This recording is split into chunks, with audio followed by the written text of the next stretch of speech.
먼저 병태 생리에 대해서 설명드려 볼게요. 자, 우리 폐는 수많은 폐포로 구성이 되어 있습니다. 포도 알갱이처럼 되어 있고요. 이 사이에는 모세혈관도 지나가고 있고 사이사이에는 간질이라고 하는 게 있습니다. 인터스티셜 티슈가 있죠.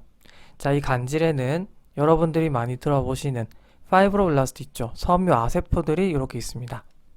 그리고 폐포는 이렇게 이제 상피가 있겠죠. 타입 1 뉴모사이트, 납작하게 생겼습니다. 이런 식으로 생겼고요. 좀 더 이제 통통하게 생긴 타입 2 뉴모사이트. 자, 뉴모사이트는 폐포 세포라고 생각하시면 돼요. 그러니까 타입 1도 있고 타입 2가 있는 겁니다. 이 타입 2는 선볼을 가지고 있어서요. 뭔가를 또 밀어낼 수도 있어요. 이런 식으로 구성이 되어 있습니다. 자, 그런데 어떤 사람이요.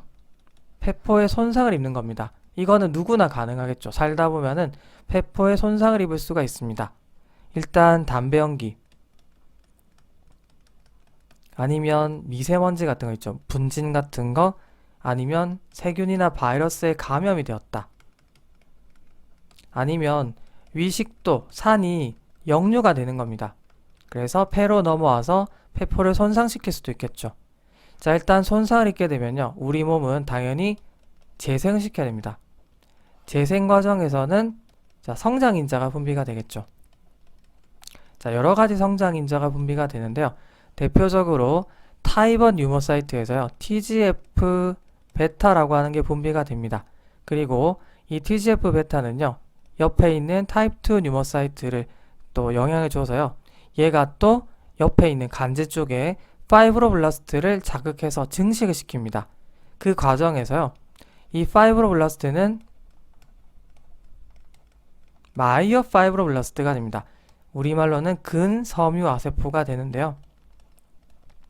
자, 섬유아세포긴 한데 근육의 성질을 가지고 있습니다. 쉽게 말해서 평활근의 특성도 보유하고 있는 녀석인데요. 자, 얘네들이 뭘 만드냐? 콜라겐의 일종입니다. 콜라겐의 일종인 레티큘라 5 같은 거 있죠?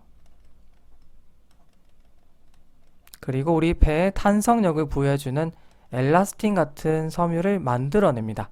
그래서 여기를 채우게 되는 거죠.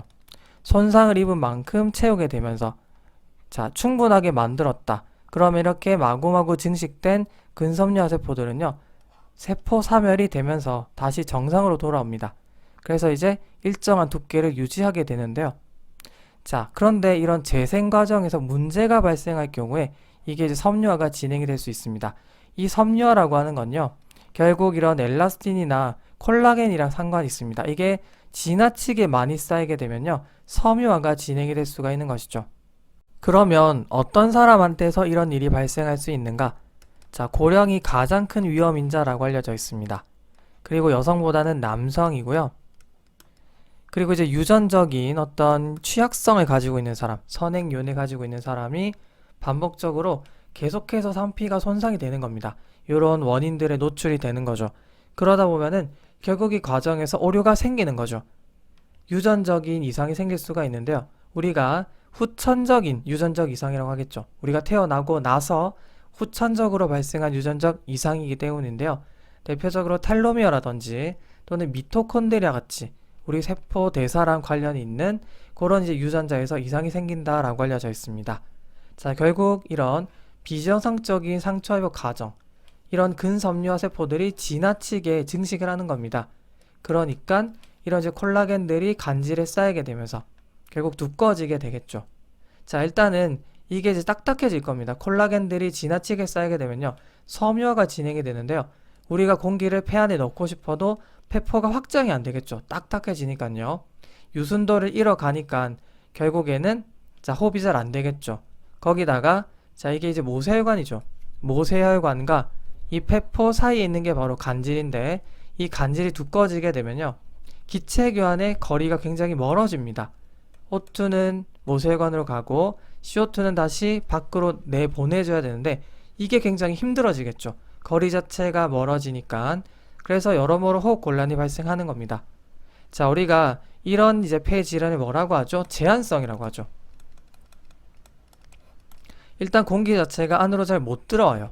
우리가 이거를 Restrictive Interstitial Lung Disease라고 합니다. 간질 쪽이 이제 딱딱해지면서 이런 제한적인 폐가 발생하게 되는 거죠. 자, 기본적인 병태 생리는 이해가 되시죠? 자, 그럼 제가 이제 치료에 대해서 좀 설명드려 볼게요.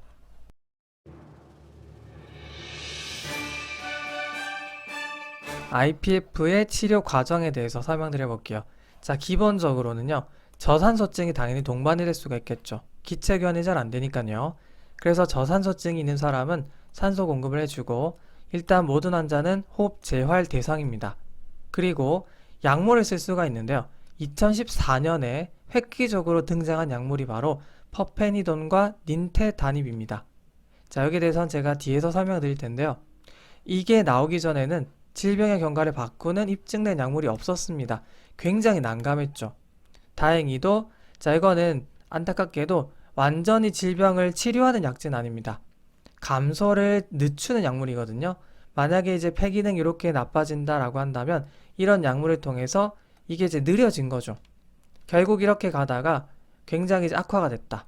그러면 폐 이식만이 생존 기능을 연장할 수 있는 방법입니다. 자, 일단 이런 약물들은요. 1년 동안의 FVC, 자, 이게 Forced Vital Capacity 약자죠. 우리가 그냥 이제 호흡을 할 때가 아니라 강제로 들이마시고 내뱉을 때, 이걸 우리가 Forced Vital Capacity라고 하죠. 요거의 감소 속도를 50% 정도는 낮춰주고 급성악화도 감소시켜줬다라고 알려져 있는 약물들입니다. 결국 사망률도 감소시켜주는 굉장히 훌륭한 약제들이죠. 자, 여기에 대해서 좀 설명드려 볼게요. 자, 일단 닌테다닙과 퍼페니돈인데요. 자, 얘네들은 아까 제가 설명드렸던 병태 생리를 좀 생각해 보시면 되겠습니다. 자, 각종 성장인자들이 문제라고 했는데 이런 성장인자들이 작용하는 수용체 작용해서요. 성장인자 경로를 억제하는 원리입니다.